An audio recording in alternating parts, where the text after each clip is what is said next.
Hey everyone, welcome to my book talk YouTube channel. Wait, it's probably not a book talk. My book YouTube channel. Okay. So I made this YouTube channel for book content because, I mean, it's kind of up in the air, but I'm pretty sure TikTok's being banned in America. So that means that all my followers, American followers, which is probably the majority of them on TikTok, will no longer see my content. So I thought making a YouTube channel was a smart idea. And if you follow along with my TikTok, then you'll see the kind of content that I make, and basically I'll make all the same content but on here and longer, essentially. Also, I don't know if you can hear the cicadas and the aeroplane outside, but every time I try to film a video, an airplane shows up and the cicadas get louder, so I apologize. There's nothing I can do.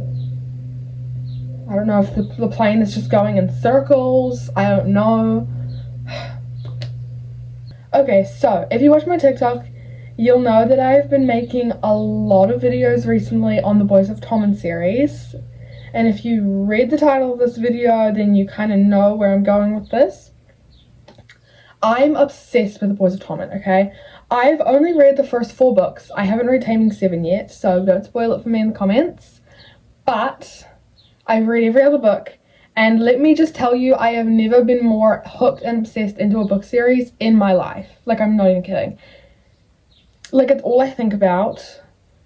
If I can find an opportunity to talk about Boys of Tommen, then I will talk about it.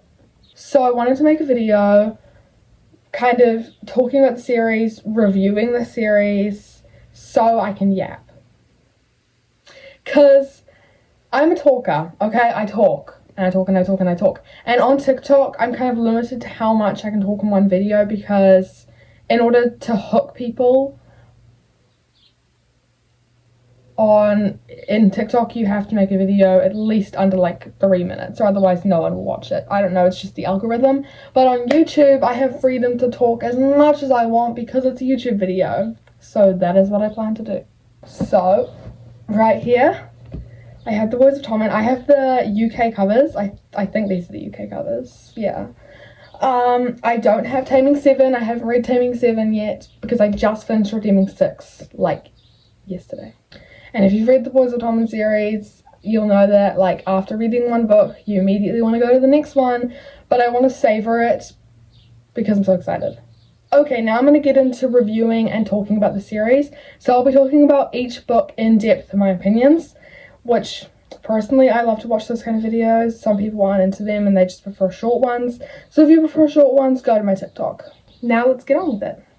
Okay, so first I should go over, like, if you haven't read the Boys of Tommen series before, I should go over the series a little bit. Because it's quite an intimidating series, I'm not going to lie. I was very intimidated to read it at first, but it was so worth it.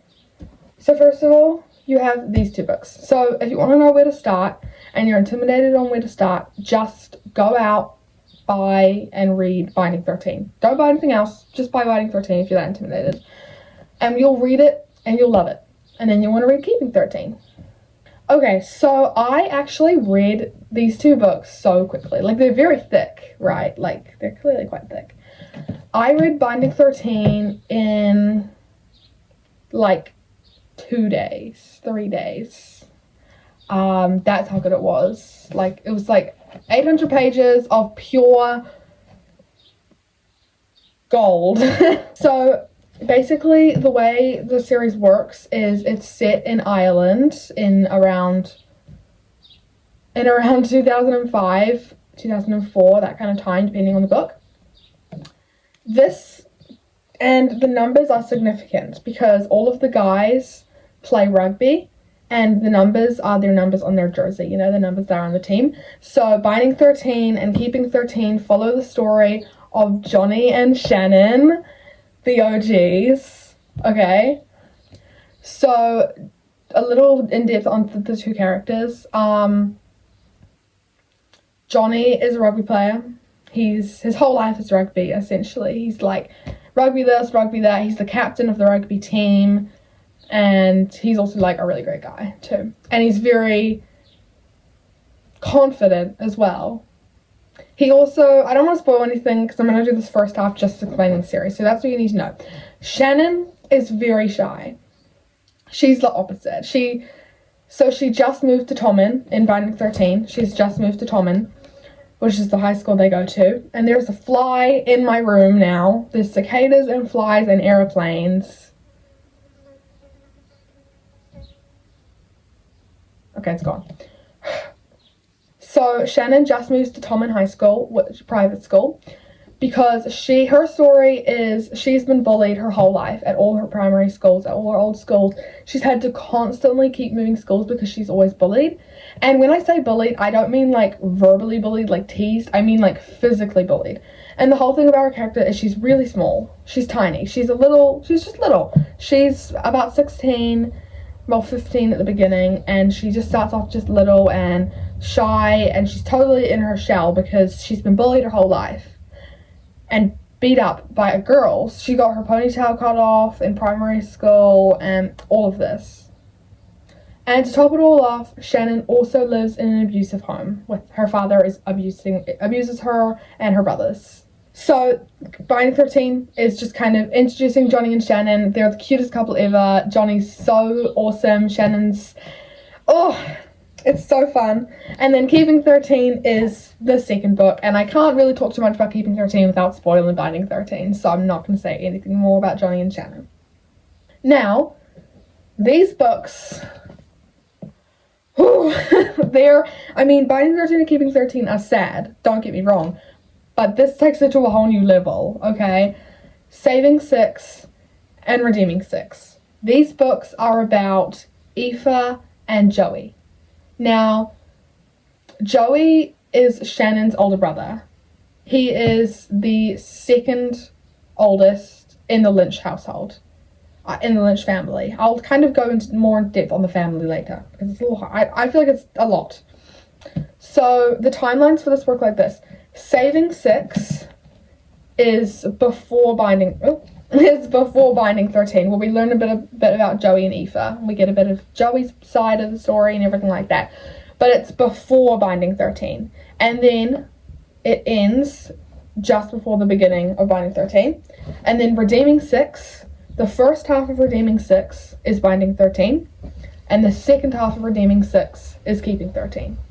So that's kind of how you keep track of it.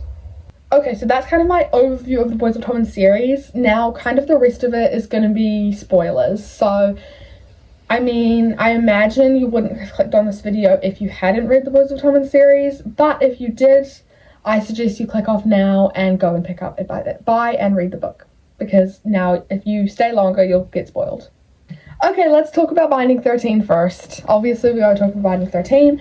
I love Johnny and Shannon. I love them, I love them, I love them. I think the dynamic of the Lynch household is so complex. And when I read Binding 13 and Keeping 13, I was shocked at the stuff that went down in that house with Teddy Lynch. Teddy Lynch is the father, by the way. He's the dad that abuses his children. And I thought I had seen the worst of it. And then I read Redeeming 6, and boy was I wrong. But we'll get into that later. So, I feel like I should just say this. So, in the Lynch family, there's Teddy Lynch and Marie Lynch. That's mum and dad. From what I've gathered from these books, Teddy Lynch and Marie, they're married, obviously. And Marie is not happy, but she's a bit of a coward. But I personally am on the perspective that I feel for her a little bit. Like, she's not the best mum in the world, I know that. Like, I know there's some stuff she could have done better. She could have easily ran away, protected her kids, but she didn't. But she was scared. And we found out, I don't know which book we found this out, but we found out that Marie got pregnant with Darren, the oldest child, when she was like 15 or something. So she got locked down to Teddy. And I just have a feeling that Teddy was bad from the beginning. And part of me kind of really wants a book on them, but only from Marie's perspective, because I don't want to see inside that man's head. But their story is kind of tragic. Marie, I do feel for her. She is a victim, and I think the reason she became such a coward and so closed off is because of the trauma. I mean, she's been abused, raped, all of that, and that's got to take a toll on someone, right? So anyway, that's the family. And then the siblings, Shannon is the only girl, so the oldest is Darren Lynch. Darren Lynch disappeared. He left, which we hear a bit more about in Saving Six, because at one point him, Joey, and Shannon went into foster care, and Darren went to foster care and was, I'm gonna say raped, because I obviously probably can't say the actual word. He was raped, you know what I mean? Not by his father, by some other guy in foster care apparently. So Darren left because he couldn't take it anymore, leaving Joey with the responsibility of raising his siblings, because his mother was useless and his father was abusive and an alcoholic. Then there's Joey Lynch, is who Saving Six is about, but again, we'll get to that later. Then there's Shannon, and this book is about Shannon and Johnny. And then below them there's, I cannot say his name, so I'm just going to write it here. I can't pronounce it. It's in the front of the book. There's how to pronounce their names, because they're like Irish names. I don't even think I could do it.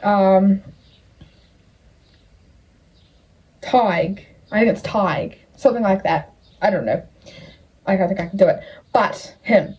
And then there's Ollie, and then there's Sean. And Sean is like 4. Tig is like 12, maybe 11. And then Ollie's around 9, I think. Something like that. So that is the Lynch family. Now let's get into Johnny and Shannon and Binding 13, because I'm talking too much about the Lynch household when I want to talk about Johnny and Shannon. Okay, so Shannon, okay, this is just my review, right? So I'm going to get more reviewy. I loved this book. I was so stuck in it. And Johnny and Shannon have my heart. I love them so much. I love how caring Johnny was, and how he would literally beat anyone up who even looked at Shannon wrong, you know. But the fact that he didn't know that she was from an abusive household until the very end, and then the way he found out was insane. Because, I feel like I have to go into depth on the different parts in it, because I just want to talk about it, and I'm gonna talk about it, and I'm gonna rant and yap. Okay, so Shannon's friends. Let's talk about Shannon's friends, because there's some interesting opinions on them. Okay, I'm a Claire girl through and through. Personally, if there's any character out of all of the girls in Binding 13 that I feel like I resonate towards, it's probably Claire. I love Claire, and I'm excited to read Taming 7 and find more out about Claire. I hope she's not traumatized by something, but I doubt it, because I think that Claire's supposedly the one character that hasn't got her life falling to pieces, you know what I mean? So I do love Claire, but I also feel like Shannon's quite relatable in some ways. I mean, they're all very relatable. Then there's Lizzie Young. Yeah. Yeah. Well, Lizzie's a bit of a bitch, but I don't know. From what I've read in the books of her, I have mixed feelings. I don't know. It's she's obviously not the best person in the world, but I feel like there's more to it, especially after reading this one part in Redeeming 6, which I'll talk about later. Yeah. Anyway, this book was so good. It was so cute. I loved Johnny and Gibbsy. I think they were so funny. Gibbsy's the comic relief. He's hilarious, and all of their scenes together were I was cracking up. The ending, the last little chunk, so sad. Shannon got home and then, because Johnny and Shannon got caught making out in the changing rooms, and then Shannon's dad found out, and she got home, and Teddy, Shannon's dad, almost killed her, beat her to a pulp. She was lying on the ground. It was described, there was blood splattered all around the kitchen, and she couldn't breathe. She was dying. And then Joey shows up, and fights and sees everything, and he's just like, he's such an overprotective brother. He's like the real father of the story. I love Joey Lynch. I love Joey. And he comes in and he's like to a dad, he's like, what the hell? And he's just like beating them, and it's just insane. Okay. And then Marie, their mum, goes to help Teddy while Joey and Shannon are on the floor almost dead. And that's how the book ends.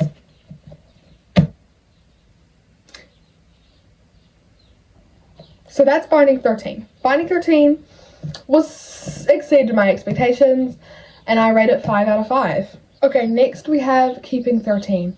Keeping 13 is the only book ever written.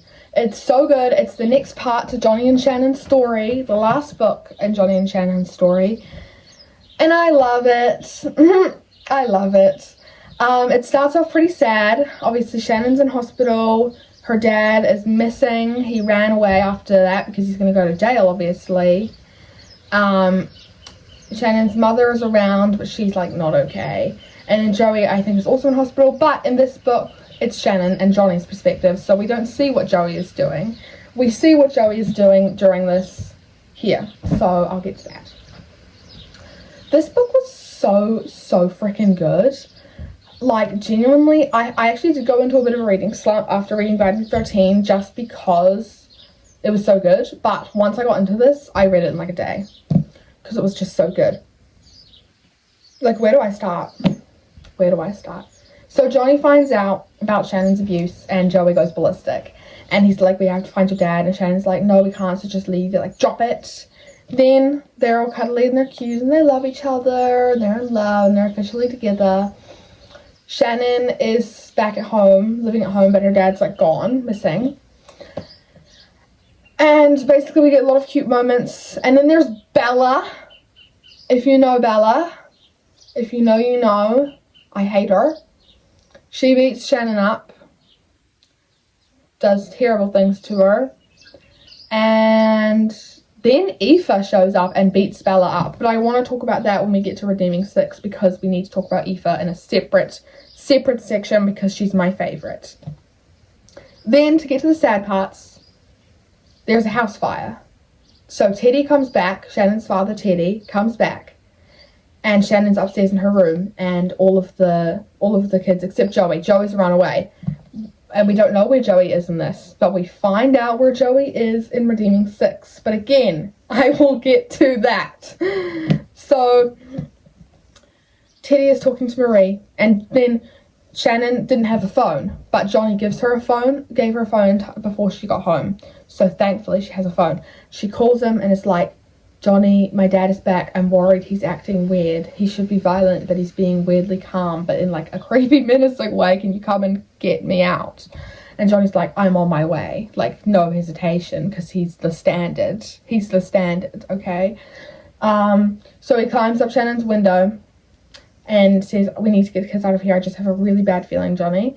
And thank God for Shannon following her gut, because good God. So first of all, Johnny goes to each kid's room, and there's this stench of alcohol. And I was reading it, and I was like, this is weird. There's a stench of alcohol on Sean, which is the little he's 2 in this, actually. The little 2-year-old. And then there's, like, the stairs are wet, and it's just weird. So Johnny sneaks the kids out, and then Marie sees, but Teddy has his back to her, and Johnny's, like, talking to Shannon's mum, is like, you have to come with us. And she's like, no, get my kids out, take my kids out. Something's going to happen and you get my kids out of here. And Johnny's very persistent. He's like, no, get them out. She's like, okay. And again, Sean is like soaked. And I'm reading this and I'm like, why is Sean wet? I don't understand. But you will understand, okay? He was soaked in alcohol by his father. Sean, the 2-year-old baby. Teddy Lynch soaked him in alcohol so when Teddy could set the house on fire, he would burn all the kids alive. That was his goal. He was going to kill his whole family. And thanks to Johnny and Shannon getting them out of the house, only Marie and Teddy died. And that's how it happened. So Marie and Teddy Lynch are dead. The couple, Teddy's dead. Thank the Lord for that. I felt bad for Marie, but again, she was a real issue. Now, Shannon is living with Johnny and his parents. And Johnny's parents, Adele and John, are so sweet. I love them. They're icons. Adele is an icon. So, yeah, this book was so crazy. I was sobbing, okay? And then it ends happily ever after. They're super cute and they're in love and it's perfect. Okay, so that is Johnny and Shannon. Johnny and Shannon, icons. Love them. Love them, love them, love them. They're the OGs. They're my babies. Shannon is my Pookie Bear. There's so much more that goes on in there, but I couldn't possibly get into it all, or we'd be here all day.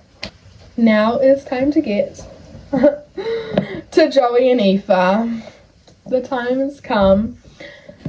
So, the next book, after you've read Binding 13 and Keeping 13, you're going to pick up and read Saving 6. Saving 6 is the story of Joey and Aoife. Joey Lynch is Shannon's older brother. I think in this, it starts when they're 12. So this is before Binding 13. And we find out how Joey and Aoife met. And let me just tell you, it is the cutest meet cute ever. So they're 12 years old. It's Joey's first day of school in, like, proper high school. Like, I guess that would be, like, maybe year 7 in New Zealand, maybe year 8, something like that. So they're 12. And it's so cute. Aoife's sitting on this, like, a brick cement wall with a little, like, lollipop, and she sees him. And Joey's talking to Darren, his older brother. This is before Darren left. And it's like, that is the most beautiful girl I've ever seen. And then Darren disappears. That's the day Darren disappears as well. But that's different. I'm not going to talk about Darren because I hate him. And then Joey and Aoife meet, and Aoife is immediately flirty, and she's like, you're beautiful. And then Joey's like, likewise. And then they're so cute. And then Aoife says, hold my backpack and walk into school with me. And then Joey's like, okay. And then they're walking, and Joey said, wait a minute, just mark your claim with your backpack. And she's like, yep. Sorry. I love them so much. They're so cute. Now to the dark stuff. Joey is a drug addict. Oh! So this is not when he's 12. When he gets a bit older. So then Aoife and Joey aren't together for a little while, and we learn a bit more about what life is like for Joey at home in the Lynch house. So Joey struggles. He was forced to become an adult at 12 years old because his mother wouldn't step up and his father was drunk all the time and hitting his kids. Like, obviously he wasn't really much of a role model. So Joey had a lot of trauma, and he pretty much raised Shannon, Tig, Ollie and Sean. Pretty much raised them. And so then Joey resorted to drugs. And I think at the start it wasn't super heavy drugs. It was just lighter ones. But it was getting worse as time goes on. There's the drugs going on, that drug element, which I can't really get into depth without this video getting taken down. So anyway, then there's a bit of stuff and then Aoife is got her own stuff. Aoife's actually so amazing. I love her. She's an icon. But she's dating Paul. And Paul is like that, like disgusting. He cheats on her and she stays because I think the reason she stayed is because her parents aren't in a happy marriage. Like, her dad cheats on her mum and her mum still stays. So Aoife doesn't really know, like, she doesn't know what to think. She's like, oh, well, you cheated on me, but, like, we can still resolve this, right? My parents did. Like, that's how I see what they were going through. So Joey's very defensive and beats Paul up for these things, and Aoife's like friends with Joey and it's like, we're gonna be friends. And Joey's like, I don't want to be friends with you because Joey works for Joey works for Aoife's dad. So Joey's like, I can't date my boss's daughter. Like, that's just not gonna happen. It happens. I love them so much. Okay, Saving 6 was honestly, it was still so sad, but out of all of the books, it was the one that made me cry the least, because it was a little more of a chill pill for most parts. It was just, and there was so much cute stuff. I love the part where Aoife and Joey play fight in food tech, and then when they get together and they kiss outside of his house, and then Paul shows up and beats him up. We're not going to talk about that. They're so cute together, and the fact that Aoife's still staying with him through everything is so amazing, and I love her. She's iconic. I can't even get into it. I just love her so much. Aoife's my favorite girl. She's my girl. I love her. Aoife and Claire are my favorite girls, probably, honestly. Yeah. And then in Saving Six, they break up in the end because Joey's drugs addiction is getting really bad and Aoife can't take it anymore. Sad ending. Aww. Redeeming Six. Okay, Redeeming Six is where things get so intense. So it's kind of probably the saddest book in the series. It's from so far. I don't know how sad Taming Seven is. I don't know what happens in Taming Seven. So, Redeeming Six. The first half of Redeeming Six is Binding 13 from Joey's perspective. Oh, and Aoife's perspective. So let's start with that. The first half of Redeeming Six. So, first it starts off a little bit before Binding 13, to be fair. And Joey and Aoife get back together. There's a lot of debate and he says, I'm going to try to stay off drugs for you because I love you. And she's like, okay. And good for you, girl, because honestly, I could look past the drug thing too if it was Joey Lynch. And then, the mother of all mothers. They're, like, listen, they're a lot more confident. Can I just say, they were a lot more confident than Johnny and Shannon. Because Johnny and Shannon are more emotional, less physical. Like, there is physical stuff with Johnny and Shannon, but not as much as Joey and Aoife. Because Joey and Aoife, when I tell you, they were getting down and dirty every freaking second. At least in the first half. The second half, not really. But the first half of this book, I was just like, every chapter. And I was like, well, okay, calm down, y'all. Like, let's be so chill right now. And then Aoife gets pregnant. And she's about 18, I think. 17, 18, something like that. And she doesn't tell Joey for a really long time.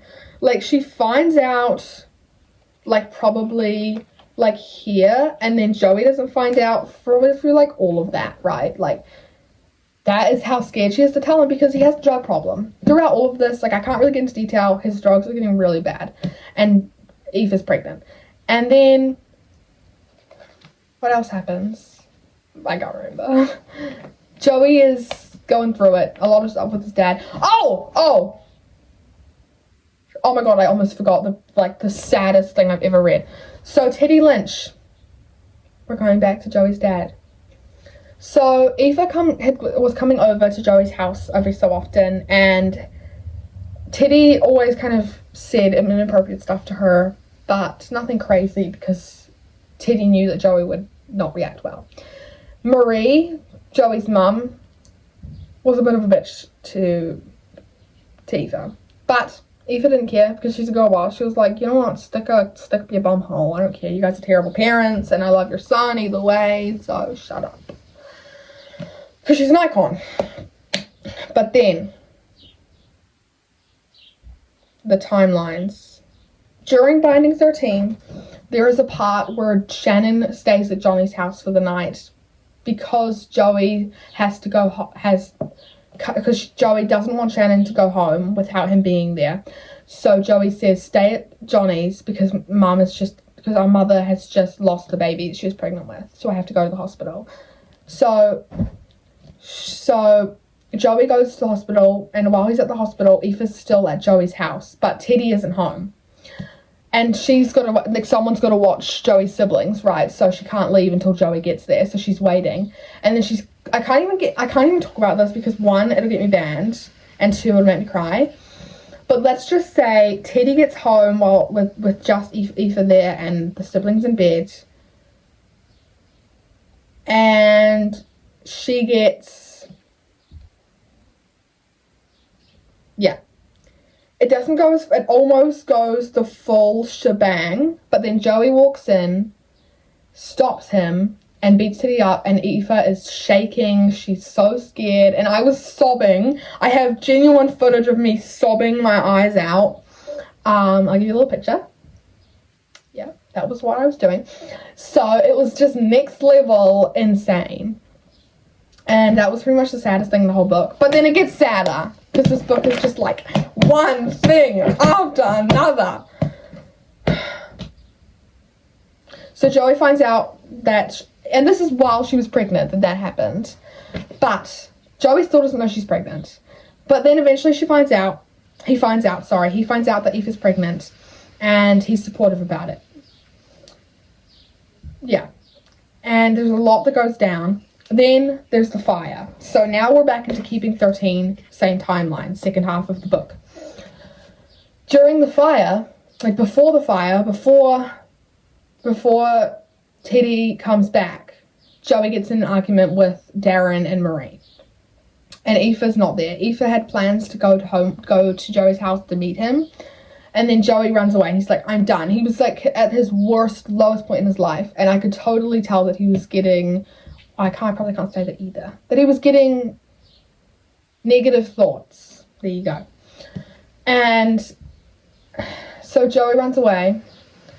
Aoife's like, no, Joey, you can't go. And then Joey's like, just leave me, forget about me. And then he runs off. And then he's like, what the hell am I going to do? And then Aoife finds a letter from him. And it's basically a goodbye letter. You know what I mean? Because he's going to air himself. So he goes to a bridge. And this is all during the fire. But he doesn't know the fire is happening. And then Lizzie, if you remember, I mentioned Lizzie before. She shows up and convinces him to not jump off that bridge. And if Lizzie hadn't been on the bridge that night, we wouldn't have had a Joey Lynch anymore. So, you know, Lizzie, hands down to you. I have to give you a little round of applause. I'm sorry. Like, that was good timing. You did a good little speech to get him down. And then it gets a little bit happier, but it's still sad. There's a lot of arguing. And then Joey goes to rehab because he realizes how bad his drug problem is. While he's in rehab, Aoife's in her last stage of the pregnancy. He gets out of rehab. Aoife has the baby, and pretty much they live happily ever after. And the baby's called AJ, and he's adorable. And then the epilogue of this book was so amazing. I was my heart was soaring, and I loved it, and I loved it, and I loved it.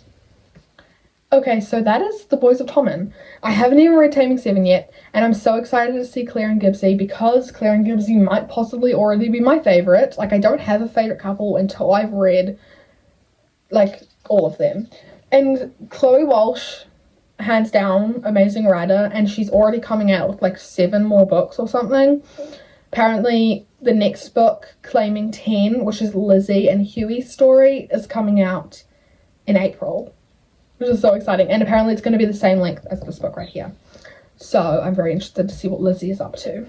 This is The Boys of Tommen. It's so amazing. It's all I can think about. It's all I can talk about. And I'm really glad I could make this video. So thank you so much for watching. If you did sit through this whole thing of me ranting, you may as well subscribe because you should know that I am a yapper. And thank you for watching. Please like and subscribe because that'd be pretty cool.